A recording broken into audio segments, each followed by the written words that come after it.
Okay, तो सबसे पहले तुम्हारे पास निकल के आ रहा है ऐसे नंबर 200। ऐसे नंबर 200 जो तुम्हारा है वो है ओइकासा। ओइकासा का मतलब होता है कि overall objectives of independent auditor and conduct of audit in accordance with SAs. ठीक है, हम इसका फ्रेमवर्क देते हैं ओइकासा। ओइकासा यानी कि overall objectives of independent auditor and conduct of audit in accordance with SAs. इसका अगर हम ओवरऑल कंडक्ट देखते हैं तो इसका ओवरऑल मतलब फ्रेमवर्क देखते हैं तो क्या है, ऑब्जेक्टिव्स क्या है तुम्हारा, ऑब्जेक्टिव्स बता दो। उसके बाद aspects to be covered while conducting the audit of मतलब वाइल परफॉर्मिंग ऑडिट, क्या एस्पेक्ट्स आप कवर करते हो वो एस्पेक्ट्स आप बता दोगे। इसके बाद अदर फंक्शंस आएंगे, अदर फंक्शंस के अंदर बताएगा कि स्कोप क्या होता है ऑडिट का। ठीक है, इसके बाद फिनिशियल स्टेटमेंट्स प्रिपेयर करने की रिस्पॉन्सिबिलिटी कितनी होती है, यानी कि प्रिपरेशन ऑफ फिनिशियल स्टेटमेंट्स। और इनहरेंट लिमिटेशन, यानी कि तुम्हारा चार्ट कैसे चलेगा, हेडिंग हो गई वही कासा की हो गया ऐसे 200। इसके नीचे ऑब्जेक्टिव्स निकल के आएंगे, दो ऑब्जेक्टिव्स होंगे, वहीं के वहीं लिख दोगे दोनों ऑब्जेक्टिव्स खत्म। इसके बाद तुम्हारे पास left hand side right middle और राइट हैंड साइड तीन चीज़ें निकल गई। लेफ्ट हैंड साइड पे तुम लिखोगे कि भाई what are the aspects which to be covered, या फिर वो मतलब थोड़ा सा लेफ्ट और मिडल का पोर्शन यूज़ करके आ जाएगा, what are the aspects to be covered by doing an audit. इसके 5 पॉइंट्स हमारे पास निकल के आएंगे, ABCDE। 5 पॉइंट्स के अंदर थोड़े थोड़े सब पॉइंट्स आपके अंदर हो गया।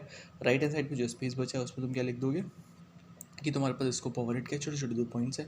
स्कोप ऑफ ऑडिट हो गया तो तुम्हारा फिनिशियल स्टेटमेंट्स के बारे में कुछ बोला है। और इनहेरेंट लिमिटेशन जो तुम्हारा जुलाई 21 का क्वेश्चन है वो आ जाता है। जुलाई 21 में तुम्हारा पूछा था कि भाई what are the inherent limitations of an audit. हो गया, 4 पॉइंट्स वहाँ पे हैं, हो गया। इसके बाद तुम्हारे पास निकल के आता है कि overall objectives of an independent audit, तुम्हारे पास ऑब्जेक्टिव्स हैं क्या। इसके दो ऑब्जेक्टिव्स होते हैं।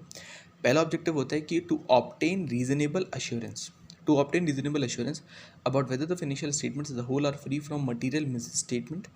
उसके बाद thereby enabling the auditor to express an opinion on the financial statements are prepared in accordance with all material specs in accordance with the applicable financial reporting framework. बीच में दो कॉमर्स होते हैं, वो कहते हैं वेदर ड्यू टू फ्रॉड और error, यानी कि इसको अगर हम बोलते तो बोलते हैं कि रीजनेबल एश्योरेंस ऑब्टेन करनी है कि जो फिनिशियल स्टेटमेंट्स ऑडिटर ने प्रिपेयर कर रहे हैं भले वो फ्रॉड एरर से स्पेसिफाइड हों, whether due to fraud and error, तो भी हमने बोला है कि ऑडिटर को इनेबल करेगा एक ओपिनियन एक्सप्रेस करने में कि whether financial statements the whole are free from मतलब whether financial statements the whole are prepared in accordance with the applicable financial reporting framework or not, and they are prepared in all material respects in accordance with the applicable FRF। ठीक है, दूसरा point इसका निकल के आता है कि to report on the financial statements, यानी कि फिनिशियल स्टेटमेंट्स के ऊपर रिपोर्ट करोगे। कैसे रिपोर्ट करोगे, एक तो सारे के सारे एसेस को आप कंप्लाई करोगे। ठीक है, तो and communicate as record with SAs in accordance with the auditor's finding, और आप फिनिशियल स्टेटमेंट्स के ऊपर रिपोर्ट कर दोगे कि भाई ओवरऑल 700 के हिसाब से जो भी तुम्हारा ओपिनियन वगैरह बताया वो दे दोगे, और एसेस के हिसाब से जहाँ पर भी जो भी स्पेसिफाई करना है वो कर दोगे। तो अगर आपका ऑब्जेक्टिव देखते हो तो दो ऑब्जेक्टिव निकल के आते हैं। पहला आता है to obtain reasonable assurance about whether the financial statements as a whole are free from material misstatement whether due to fraud or error, thereby enabling the auditor to express an opinion on the financial statements that they are prepared in all the material aspect in accordance with the applicable financial reporting framework। ठीक है, दो चीज़ें आपने पहले वाले में बता दी कि आपने एक तो एक्सप्रेस करा कि मटेरियल मिसस्टेटमेंट से फ्री है, दूसरा आपने स्पेसिफाई कर दिया कि भैया हमारा एप्लीकेबल FRF को कवर किया कि नहीं किया। ये तुम्हारे दो मेन पॉइंट्स हो गए। दूसरा निकल के आता है इसमें, वो आता है to report on the financial statements, कि एक तो इंडिविजुअली सारे के सारे एसेस को आपने कंप्लाई किया है, वो सारा मतलब उसके हिसाब से जो भी रिक्वायर्ड हो और ऑडिटर्स की फाइंडिंग के हिसाब से जो भी रिक्वायर्ड है वो आपने रिपोर्ट कर देना है फिनिशियल स्टेटमेंट्स के ऊपर। अब निकल के आते हैं जो 5 एस्पेक्ट्स की बात हो रही थी, what are the 5 aspects which are to be considered by the auditor while performing audit. अच्छा, ऑडिट करते वक्त क्या 5 एस्पेक्ट कवर करते हो। सबसे पहला एस्पेक्ट तो आता है कि all the SAs have been complied with, यानी कि conduct of audit in accordance with the relevant SAs. ठीक है, सारे के सारे एसेस कंप्लाई कर लिए, ये हो गया। दूसरा क्या होता है कि भाई हमने सारे के सारे एसेस कवर किए हैं तो हम एसेस को प्रूव करने के लिए कुछ एविडेंस वगैरह ऑब्टेन करते हैं, यानी कि sufficient and appropriate audit evidence have been obtain. ये तुम्हारा दूसरी हेडिंग होगी। फिर तीसरा क्या होता है, तुम्हारा जो प्रोफेशनल बिहेवियर एक तरीके से होता है कि तुम वहाँ पर प्रोफेशनल बिहेवियर रखते हो, प्रोफेशनल स्केप्टिसिज्म करते हो, या फिर तुम वहाँ पर एक तरीके पहले बिहेवियर ले लेते हैं, प्रोफेशनल बिहेवियर या प्रोफेशनल कॉम्पिटेंस या ड्यू केयर वगैरह रखते हो, उसको हम कहते हैं एथिकल रिक्वायरमेंट के अंदर वो फॉल करता है।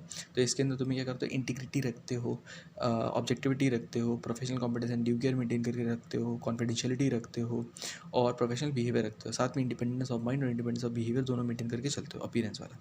फिर आता है प्रोफेशनल स्केप्टिसिज्म, यानी कि अलर्टनेस ऑफ माइंड, और प्रोफेशनल जजमेंट, यानी कि जहाँ पर भी जजमेंट लगाना है तो प्रोफेशनल जजमेंट सही से लगा दोगे। तो तुम्हारे पास 5 पॉइंट्स निकल के आते हैं aspects which are to be consider. सबसे पहले निकल के आता है कि तुमने सारे के सारे एसेस को कंप्लाई किया नहीं किया, यानी कि to conduct an audit in accordance with compliance with the SAs. ठीक है, सारे के सारे एसेस को हमने कंप्लाई कर लिया। सारे एसेस को कंप्लाई किया होगा तो कुछ एविडेंस ऑब्टेन करोगे, तो obtaining the sufficient and appropriate audit evidence. ठीक है, फिर ऑडिट करते वक्त हमने एथिकल रिक्वायरमेंट्स को ध्यान में रखा होगा, हमने प्रोफेशनल बिहेवियर, प्रोफेशनल मतलब एक तरीके से जजमेंट वहाँ पे मेंटेन, जजमेंट जहाँ पे लगा होगा वहाँ प्रोफेशनल जजमेंट लगा होगा और प्रोफेशनल स्केप्टिसिज्म को मेंटेन करके चले होंगे। चलो, इसके अंदर सबसे पहले जहाँ जहाँ पे मेन पॉइंट्स आते हैं, अगर तुम एथिकल रिक्वायरमेंट्स की बात करते हो तो वहाँ पे जो पॉइंट्स आते हैं वो होते हैं कि तुम इंटीग्रिटी मेंटेन करोगे, ऑब्जेक्टिविटी मेंटेन करोगे, कॉन्फिडेंशियलिटी मेंटेन करोगे, प्रोफेशनल बिहेवियर मेंटेन करोगे और प्रोफेशनल और competence and due care maintain करोगे। साथ में आप इंडिपेंडेंस ऑफ माइंड और इंडिपेंडेंस ऑफ अपीयरेंस, यानी कि इंडिपेंडेंस सिर्फ दिमाग से नहीं, अपीयरेंस से नहीं, दोनों तरीकों से लगोगे। दिमाग से भी इंडिपेंडेंट रहोगे और आप अपीयरेंस में भी इंडिपेंडेंट लगोगे। अपीयरेंस में इंडिपेंडेंट का मतलब तो कोई भी ऐसी हरकत नहीं करोगे जिससे ये साबित हो कि भैया ये थोड़ा सा मैनेजमेंट की तरफ वो है, झुका हुआ है। नहीं, यू विल एक्ट इंडिपेंडेंटली। फिर निकल के आता है प्रोफेशनल स्केप्टिसिज्म। स्केप्टिसिज्म का मतलब होता है कि तुम एक तो अलर्टनेस ऑफ माइंड रखोगे, हर चीज़ को क्वेश्चनिंग माइंड से देखोगे, ये एटीट्यूड तुम्हें रखना ही रखना है।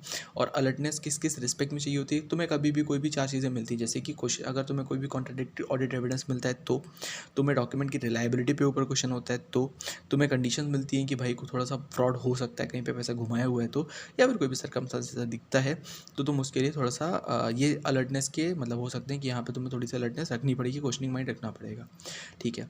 इसके बाद एक निकल के आता है कि अगर रिड्यूस करनी है रिस्क को तो ओवरलुकिंग अनयूजुअल सर्कमस्टांसेस नहीं करना, overlooking we can say overlooking और over generating when drawing conclusions नहीं करना, और over generalizing actually, and using inappropriate assumption in determining the entity यानी कि नेचर टाइमिंग एक्सटेंट, ऐसा नहीं करना है।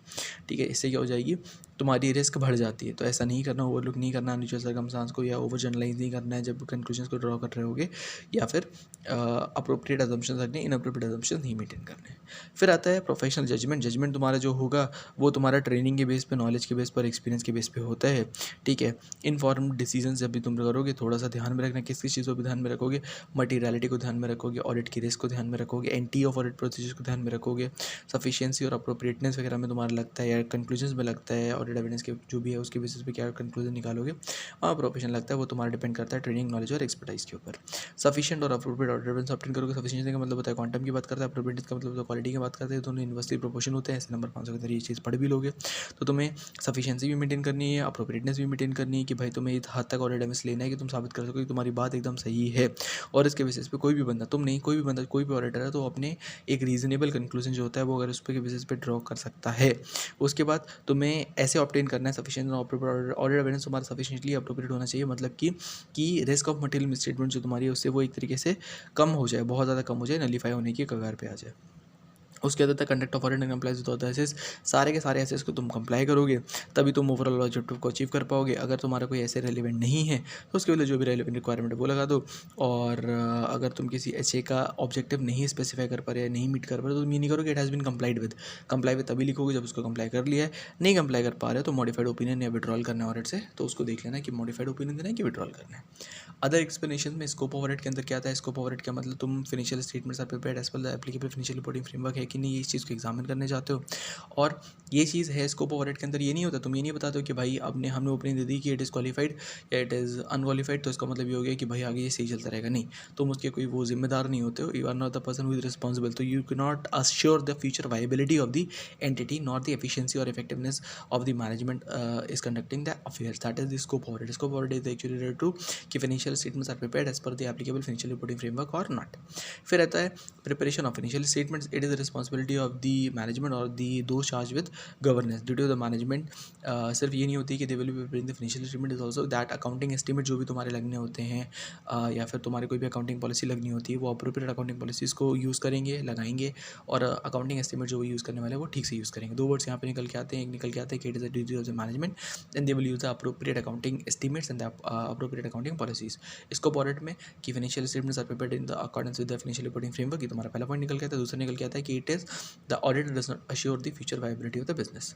फिर इनहेरेंट लिमिटेशन, 4 इनहेरेंट लिमिटेशन तुम्हारे ऑडिट की निकल के आती हैं, वो होती है पहली है नेचर ऑफ फाइनेंशियल रिपोर्टिंग, दूसरी है नेचर ऑफ ऑडिट प्रोसीजर्स, तीसरी है balance between benefit and cost, चौथी अदर्स। अच्छा, नेचर ऑफ फाइनेंशियल रिपोर्टिंग का मतलब क्या हुआ, या नेचर ऑफ ऑडिट प्रोसीजर्स का मतलब क्या हुआ, या benefit between cost and benefit balance between benefit and cost, तो ईजी है कि भाई उसको चाहिए कि ऑडिट रिपोर्ट जो उसको मिल रही है वो टाइमली भी मिल जाए और उसमें मतलब इफेक्टिवली सारी चीज़ें कवर भी हो जाएँ, तो you have have to maintain कि उसको टाइमली भी मिल रही है, आपका खर्चा भी कम हो रहा है, you have to maintain that thing. इसकी वजह से थोड़ा सा होता है कि इनर लिमिटेशन है ये। नेचर ऑफ ऑडिट प्रोसीजर्स तुम्हारा क्योंकि प्रोफेशनल जजमेंट लग जाता है, ठीक है, और रीजनेबल एश्योरेंस दे सकते हो, तुम कभी भी एब्सोल्यूट एश्योरेंस नहीं दे सकते हो, इसलिए दैट इज ऑडिट प्रोसीजर। और नेचर ऑफ फिनिशियल रिपोर्टिंग यानी कि तो management they are using the judgement, whatever accounting estimate और whatever policies they are using the management judgment is being used, that based upon facts and circumstances and different from person to person. That is why पहले तुम्हारे पास निकल के आता है कि it is nature of financial reporting, it is judgment based, nature of audit procedures, so they are to obtain reasonable assurance, benefit between benefit and cost, time भी करना चाहिए, जल्दी भी हो जाए और थोड़ा सा कॉस्ट भी कम लगे उसके हिसाब से। अदर फैक्टर्स क्या हो सकते हैं, फ्रॉड अगर सीनियर मैनेजमेंट ने किया कैसे आइडेंटिफाई करते हो, आरपी रिलेटेड पार्टी ट्रांजेक्शन से रिलेशनशिप ज़्यादा इस्टेब्लिश है कैसे ढूंढोगे जाके, non compliance with laws and regulation निकल के आता है, बहुत माइन्यूट निकल के आता है, कैसे ढूंढ पाओगे आप, या गोइंग कंसर्न कंपनी की इफेक्ट होने वाली तो आप कैसे देखने वाले हो उसको। तो अगर ओवरऑल तुम्हें देखना है कि कैसे हमें देखना है तो ऐसे 200 का तुम्हारे पास निकल के आता है कि overall objectives of the independent auditor and conduct of audit and accountancy SAs. तुम्हारे पास सबसे पहले निकल के आता है ऑब्जेक्टिव्स क्या है, दो ऑब्जेक्टिव ऐसे के निकल के आते हैं। पहला ऑब्जेक्टिव होता है कि to obtain reasonable assurance that the financial statements are free from material misstatement, financial statements are free from material statement and whether, या फिर एंड लगा लो, या फिर whether due to fraud and thereby enabling the auditor to express an opinion on the financial statement that they are as a whole they are free from, they are applicable, they are in accordance with the applicable financial reporting framework. दूसरा है तुम्हारे पास to report on the financial statements, ठीक है, and communicate as record by the SAs in accordance with the auditor's finding. तुम्हारे पास इसके बाद आता है aspects to be considered by an audit, तुमने sufficient appropriate audit evidence collect कर लिया होगा, सारे के सारे एसेस लगा दिए होंगे, the application of all the SAs, sufficient audit evidence ले लिया होगा, एथिकल रिक्वायरमेंट्स को चेक कर लोगे, प्रोफेशनल एक तरीके से कैपिटलिज्म को मेंटेन करोगे, प्रोफेशनल जजमेंट को मेंटेन करोगे। एथिकल के अंदर आता है इंटीग्रिटी, ऑब्जेक्टिविटी, प्रोफेशनल मतलब integrity, objectivity, confidentiality, professional competent due care, professional behaviour, और निकल के आता है independence of mind, independence of appearance. Professional scripting निकल के आता है कि अलर्टनेस रखोगे, क्वेश्चनिंग माइंड का एटीट्यूड रखोगे, alertness in respect with respect to what, अगर तुम्हें कॉन्ट्राडिक्टरी ऑडिट एविडेंस मिलता है तो, रिलायबिलिटी डॉक्यूमेंट के ऊपर शक होता है तो, या कंडीशन रिलेटिंग इम्पॉसिबिलिटी या पॉसिबिलिटी ऑफ फ्रॉड है, उन चीज़ों को ध्यान में रखोगे। प्रोफेशनल जजमेंट कहाँ कहाँ पर तुम्हारा जजमेंट लगता है, वहाँ पर है मटीरियलिटी देखने के हुए, नेचर टाइमिंग एक्सटेंड देखते हुए, ऑडिट रिस्क देखते हुए, और इवेल्यूएट करते हुए कि मैनेजमेंट का जो जजमेंट था इन एप्लीकेबल एफ है वो ठीक था कि नहीं था, ये लगता है। सही तुम्हारा जो सफिशिएंट अप्रोप्रिएट ऑडिट एविडेंस देखते हो, सफिशिएंसी देखते हो, अप्रोप्रिएटनेस देखते हो कि भैया हम नहीं, कोई भी बंदा अगर आके ऑडिट करने वाला है तो उसको रीजनेबल कंक्लूजन मिल जाएंगे इन ओपिनियन के बेसिस पे, और risk of material had been reduce, सारे के सारे एसेस कंप्लाई हुए हैं, अगर कंप्लाई हुआ तभी देना कि सारे के सारे कंप्लाई नहीं हुआ, अगर कंप्लाई नहीं हो पा रहे कोई हो तो विड्रॉ करना है कि उसको क्वालिफाई करना है, देख लो कैसे करोगे। फिर स्कोप ऑफ ऑडिट तुम्हारा होता है कि financial statements are applicable, are prepared as per applicable FRF, और फ्यूचर वायबिलिटी के ऊपर नहीं बताते हो कुछ भी। Preparation of financial statements duty होती है मैनेजमेंट की, और मैनेजमेंट की ही ड्यूटी होती है कि भाई वो एस्टिमेट्स वगैरह ध्यान से देखेगा और अकाउंटिंग पॉलिसी प्रोसीजर को सही से सेलेक्ट करेगा।